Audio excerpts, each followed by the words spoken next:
Ladies and gentlemen, welcome to the Abington High School Board meeting for Wednesday, October 8th. Would everyone please rise and pledge the flag?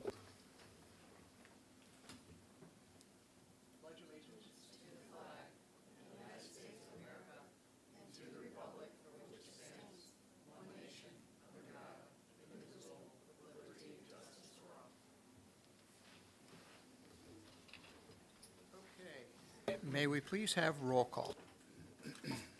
Certainly. Mr. Abdallah. Here. Mr. Azar. Here. Mrs. Henderson. Here. Mrs. Hillebrand. Mrs. Karam. Here. Mr. Moran. Mr. Robeson. Here. Mrs. Tierney. Here. Mr. Acker. Here. 7 present. Thank you. May I please have a motion to approve the agenda? So moved. Second. On the motion? Roll call, please. Mr. Abdallah. Yes. Mr. Azar. Yes. Mrs. Henderson. Yes. Mrs. Hillebrand. Mrs. Karam. Yes. Mr. Moran. Yes. Mr. Robeson. Yes. Mrs. Tierney. Yes. Mr. Acker. Yes. 8-0, because there's actually 8 of you here. Sorry. Thank you. Dr. Schaefer, this is the point. This is the point in the meeting when you and I always talk about whether it's better to have public comment before the superintendent's report or not. What's your We choice? should probably permanently change it because we talk about this every I meeting. know. I like talking about it. So why don't we do public comment first? All right.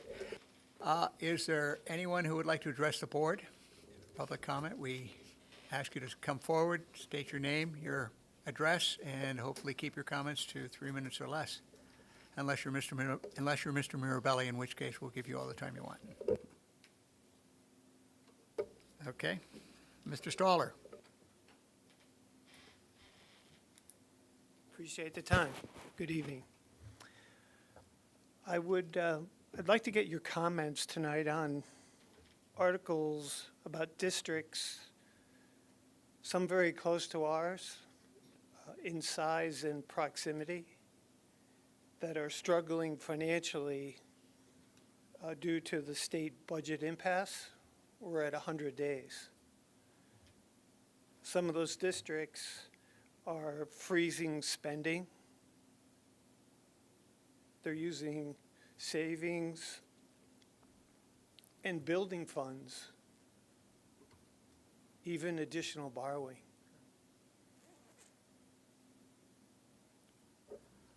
Where are we? Mr. Staller, I'm not going to interrupt because I know Dr. Schaefer's going to say something, but we're not going to make comments about other districts. We're happy to talk about where I'm we not are and asking what for we're other involved in. districts. But What I are know- we doing? I just use them as a but backdrop. I just want to make sure you know I understand. that we're not going to do that. That's fine. Do you have any other questions? Because I just write them all down and answer them. That's my main focus tonight. Okay. Are we struggling? Are we, So me saying that we got extra Powerball tickets? I don't know, maybe you did. No, what I can say is that I feel that the board has done a fantastic job managing our budget. I can only speak for the last 4 years where we've made a concerted effort to invest our funds that we're able to invest in, mostly treasury bills and other high-interest yield funds like Pliget, which is a state one where we've done well with our interest. We are also at an advantage as compared to some of our peers in this geographic area because of property values and such. So for instance, we continue to have a hot transfer tax and increasing the IT. So we have a lot of tailwinds that other districts do not have. When you take a look at that, we're in a good position. I told the board before that I would not recommend a TAN loan because we are going to have to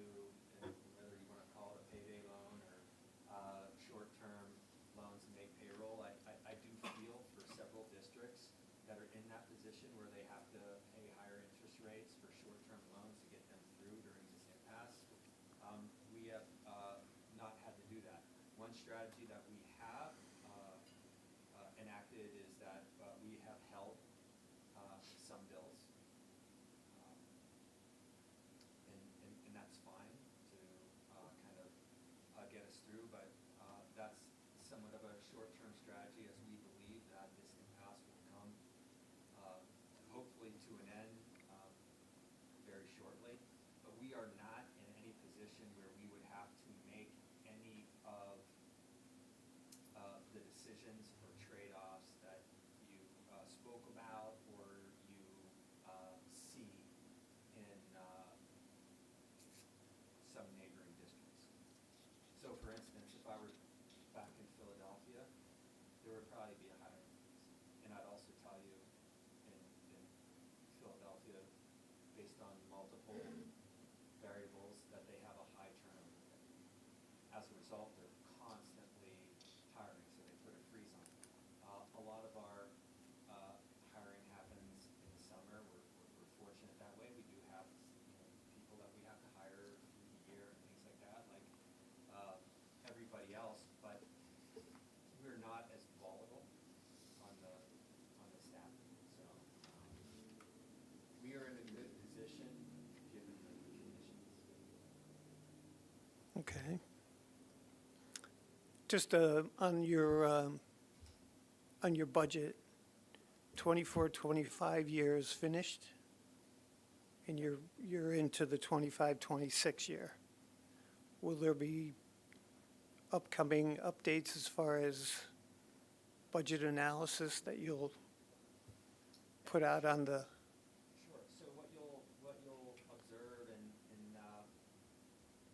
November, we'll have our auditors coming in, so we get an independent, as required by state, we'll get audited, and then we'll put out what we call an AFR, which is our annual financial report. So we reconcile the previous year's budget in November. So Okay. that'll happen. We'll do a presentation with the accountants on that day. Also, hopefully we'll have a state budget. And when I spoke about peers in our area, we most likely have the smallest percentage of our budget based on state revenue and federal revenue. So approximately 70% of our budget is from local sources. Anywhere from 26 to 29% is from state sources, and less than 1% of our budget is from federal sources. okay.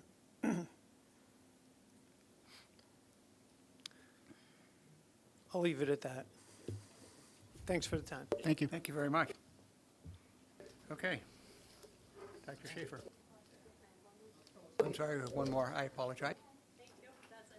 Wasn't sure how long, let it go. Hi, I'm Amy Burge. I am a parent of a first grader and a 3-year-old in the district with a dream of whole-day kindergarten. I've only heard parents talking about that maybe by showing some presence, that it might be considered more. So here I am as a friendly face to say, it's still something on our minds often as we approach school-age children needing for full-day kindergarten. So that's where I am, just to say hi.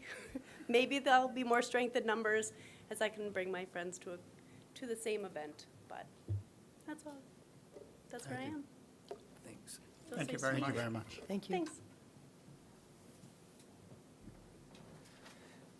Amy, at our last meeting, we had a few folks talk about this, and I'll give you the same response as I did them, and that is, yeah, yeah, right, and Should so continue. I'm continuing to explore that, and what I mean by explore, just so Sure. you know what I mean by that is, I have been and will continue to gather as much information as I can relative to the cost of it. And it's not just the cost of the teachers and the curriculum and things like that. It's taking a look at the number of students that we have in, so we take a look at live birth rates. It also taking a look at our current facilities and determining if we need to make additions to those facilities to do that. These are the types of things we do. Yeah, and so I just want Of you to know course, that it's a of great, course. it's And a great that's- question. And that's why I was like, Yeah. I know it's a dream. No. 2 years would be a bad, like, No, right. miracle beyond miracles. But it's still something that, like, I couldn't not show face as parents are like, maybe you should show up and talk about it. So here I am to show up and talk about it. If you make it, so that makes you maybe- feel any better, my dream is to not have to answer full Of day cake course, questions. of course. And No, I, get and I it. only see one way. And I understand all of the housing and the, Yeah. of course, I But- understand. but, Yeah, so we are, yeah. But if it's always in the forefront, then here we are. Yeah. We're trying to. We're trying to. That's all we could do. So thanks.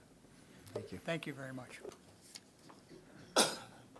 Okay, Dr. Schaefer. Oh, right.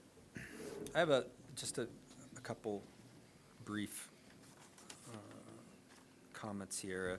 I was going to make a comment about the state budget impasse and where we're at, but I seemingly have answered that question. I will continue to hold out hope that the legislators in Harrisburg will come through.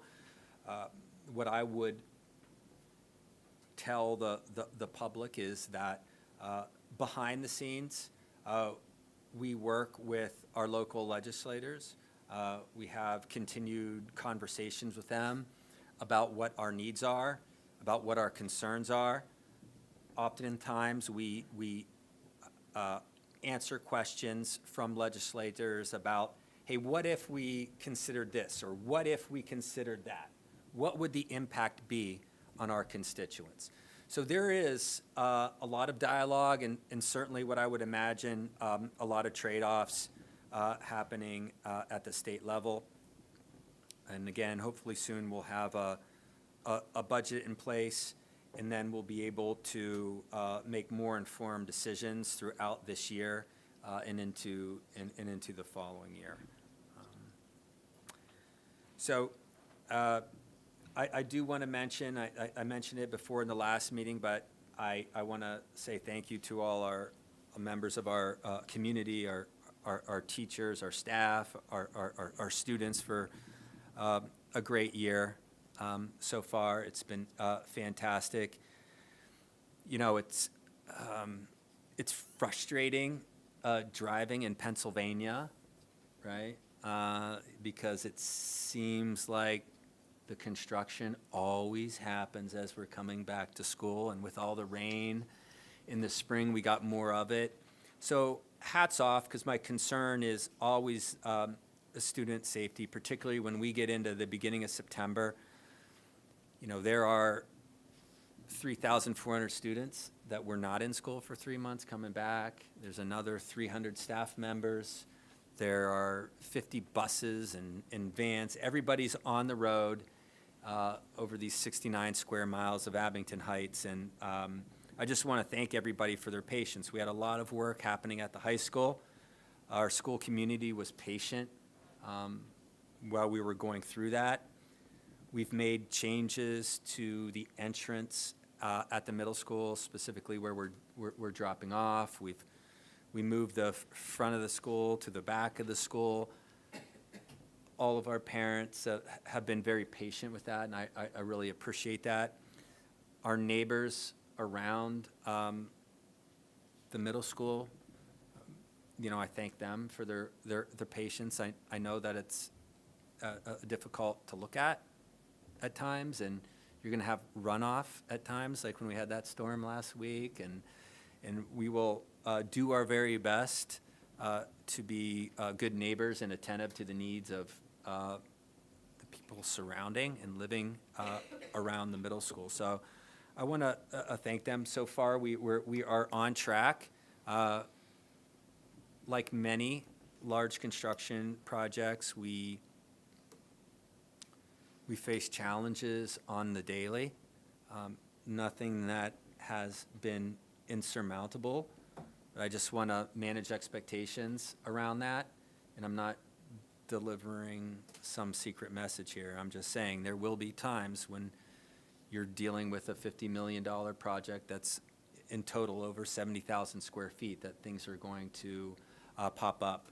And we've got a good team in place, and so I'm very happy with that. And finally, I just want to make a comment about something I observed at the last Friday. And the last two football games that we've had at the high school field have been very well attended. It's just it's incredible. By my count, it was well over 2,500 there. We added the stands. You know, while I'm just talking about the marching band and the band front and our football team and our cheerleading team and all the students that support that and all of our booster parents that support that and all of our parents and community members that come out to watch, I want to say thank you. And I also want to mention something that I don't know why it didn't strike me before. I've talked about this, but a little differently, but it just hit home after the football game. Very rarely do I get to see one of those things that as a kid you dream of, like when you're running around like, oh, it's 4th and 12 or down by 6, I got to score a touchdown here. It was a very, very exciting game right down to the end. And I was talking to a friend of mine, and he's like, listening to me. He's like, well, what, explain this again. It's so magical. And I said, I see this on the daily from our kids, and I have a hard time sometimes explaining it. But, we talk about leadership. We talk about perseverance. We talk about adversity and having the confidence and the skills to kind of drive through seemingly the most difficult position. And I said, I can talk about that, and plenty of people talk about it. But you need to provide the students with reps under stress. Now, not everybody will agree with me on that, and that's okay, okay? But you can't always manufacture that in a practice. You can't always manufacture that context in the classroom. So when you get to observe the kids in any sport going through that, it makes you happy, right? You're just like, wow, I know that it was exciting for all of our kids that weren't on the field being there, because there's something to be taken away as a student and a person from that. But to be on the field and to experience that and see that, it was fantastic. And I just wanted to say that publicly, because all too often we talk about leadership, we talk about adversity, we talk about grit and all those really nice things, but we don't really talk about what it takes to actually demonstrate that and put the kids into a position and prepare them for that. And now they have that experience, and kids have seen it, and that will make them, in my opinion, better people as they move forward. So that's all I had to say. Very nice. Thank you. Okay. I guess we should move into the action discussion items. All right. At this time, I'd ask the board to consider a request to approve the personnel report as follows. So moved. Second. On the motion? Roll call, please. Mr. Abdullah? Yes. Mr. Azar? Yes. Mrs. Henderson? Yes. Mrs. Karam? Yes. Mr. Moran? Yes. Mr. Robeson? Yes. Mrs. Tierney? Yes. Mr. Acker? Yes. 8-0. Mr. Acker asks the board to consider a motion to approve the transportation contract between Abington Heights School District and Danielle Raptis, a private contractor, to begin on September 2nd, 2025. So moved. Second. On the motion? Roll call, please. Mr. Abdullah? Yes. Mr. Azar? Yes. Mrs. Henderson? Yes. Mrs. Karam? Yes. Mr. Moran? Yes. Mr. Robeson? Yes. Mrs. Tierney? Yes. Mr. Acker? Yes. 8-0. Before I mention this one, every year we put a motion up to allow the superintendent to hire employees in between board meetings. I just want to stress that this is really an August, September type of thing, and then sometimes November, December. So whenever we hire somebody, They then have to officially resign. It is accepted by their board, and then a clock starts because the district that they would be leaving, they're able to hold them for 60 days. So we put in a resolution like that that allows me, typically in hires that we get in July and August and sometimes over that holiday, when we may not have a board meeting for several weeks, to provide them with a letter saying that they're hired. They can resign, and we start the clock. And that's a really important clock, because we want to get a teacher that's going to be permanent in front of the kids. So with that said, I would ask the board to consider a motion to approve the superintendent to hire employees in between board meetings for the 25-26 school year. So moved. Second. On the motion? Roll call, please. Mr. Abdullah? Yes. Mr. Azar? Yes. Mrs. Henderson? Yes. Mrs. Karam? Yes. Mr. Moran? Yes. Mr. Robson? Yes. Mrs. Tierney? Yes. Mr. Acker? Yes. 8-0. Mr. Acker, ask the board consider a motion to approve the agreement between the NEIU 19 and Abington Heights School District for partial hospitalization therapeutic services for the 25-26 school year. So moved. Second. On the motion? Roll call, please. Mr. Abdullah? Yes. Mr. Azar? Yes. Mrs. Henderson? Yes. Mrs. Karam? Yes. Mr. Moran? Yes. Mr. Robson? Yes. Mrs. Tierney? Yes. Mr. Acker? Yes. 8-0. Mr. Acker, ask the board consider a motion to approve the school resource officer memorandum of understanding. This is also done yearly between Abington Heights School District and South Abington Township. So moved. Second. On the motion? I do have a question. Is this still under the safety grant to pay for the resource officers in the middle school and the high school? The grant was for $75,000, and I believe the way that, or when it came to us, we're just now nearing the end of it. So we had the last year paid for by the grant, and some of it may come into this year, because I don't think it was a quick hire. There was a little bit of time there. So we don't qualify annually for that?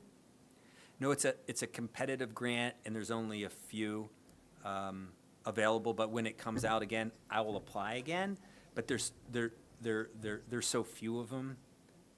Yeah. Well, thanks for applying. Yeah, yeah. Any other questions? Roll call, please. Mr. Abdullah? Yes. Mr. Azar? Yes. Mrs. Henderson? Yes. Mrs. Karam? Yes. Mr. Moran? Yes. Mr. Robson? Yes. Mrs. Tierney? Yes. Mr. Acker? Yes. 8-0. Mr. Acker, ask the board consider a motion to approve the leader services quote to implement IEP writer in the SIS bridge. That includes training, STAR, and Lincoln integration. So moved. Second. On the motion? Roll call, please. Mr. Abdullah? Yes. Mr. Azar? Yes. Mrs. Henderson? Yes. Mrs. Karam? Yes. Mr. Moran? Yes. Mr. Robson? Yes. Mrs. Tierney? Yes. Mr. Acker? Yes. 8-0. If you didn't know the High School Musical was Oklahoma this year, you will know now. Mr. Acker, ask the board to consider a motion to approve the estimated budget proposal for the High School Musical production staff roles and responsibilities for the 2026 High School Musical Oklahoma. So moved. Second. On the motion? Yeah, I have a motion. They did Oklahoma back in 1974. I was in it. You were in it? That's great. Do you have some pictures or anything? Yeah, Like, we could yeah. put that up. Yeah, We could put that up. right in We front. need proof. Mrs. No Tierney, video? Mrs. Tierney, we need proof. Sorry. Pictures will work We fine. need photos. That's great. Yeehaw. Roll call, please. Mr. Abdullah? Yes. Mr. Azar? Yes. Mrs. Henderson? Yes. Mrs. Karam? Yes. Mr. Moran? Yes. Mr. Robson? Yes. Mrs. Tierney? Yes. And Mr. Acker? Yes. 8-0. Now, Mrs. Tierney, was the budget the same? Might. Okay, the next part of our meeting is informational. We have a list of use of facilities, and once again, the use of facilities stretches on to 14 pages. Can I make a comment on that? please? Absolutely. Thank you. Quite often, when the day or two before the football game is played at the pit, I'm asked if this is the last game ever played at the pit. And I just want to use this opportunity to share with the public. If you look at this last month, the pit was used over 10 times. The football program has a junior high team with inclusive of 9th grade, and it also has a JV junior varsity team, and they both utilize the pit every week unless there's rain, and we haven't had rain. So the pit is used, and the pit is used weekly. And speaking with coaches, it is vitally important that they have that extra field. So thank you. Very good. Thank you very much. Okay, is there any unfinished business for the board? Mrs. Tierney? Yes, yes. I wouldn't be remiss if I didn't share this story as a coach entering the high school the other night at 7 o'clock and seeing the beautiful lights of the both fields being used and the incredible atmosphere that brought. But along with that brought 2 busloads of Abington Heights cross-country runners with their van. At the same time, both fields were used full-time, and there was 0 parking in the high school. And all of these students had to be exited in front of the school and walk back to the field house, where the line for parent pickup at the same time the football program was getting out of practice was all the way down to Gravel Pond Road and almost at the bottom of Noble Road. There were students running all over the place. Safety was a huge violation, and I was really concerned that a student or a parent was going to run into another car because it was an absolute nightmare. And I have been a volunteer substitute coach, so this was my first time traveling home on the bus this year. So this was my first experience seeing this. And I hope that this is a temporary problem, because we cannot have students and parents parked all the way down Gravel Pond Road picking up their kids at 7 o'clock. And the lighting outside the field house was not very bright. Something was wrong. So when I asked tonight if you were pleased with the project, I hope that there is an opportunity for bus pickup and drop off for traveling students, is we figure out a system, because that cannot happen again. Thank you. What day was that? This past week, we were at Wyoming Valley, Monday night. This Monday? This Monday. Okay, thanks. Thank you very much. Mrs. Henderson? Okay. Is there any new business for the board? Mr. Azar, you good? No, sir. I'd ask for a motion to adjourn in that case. So moved.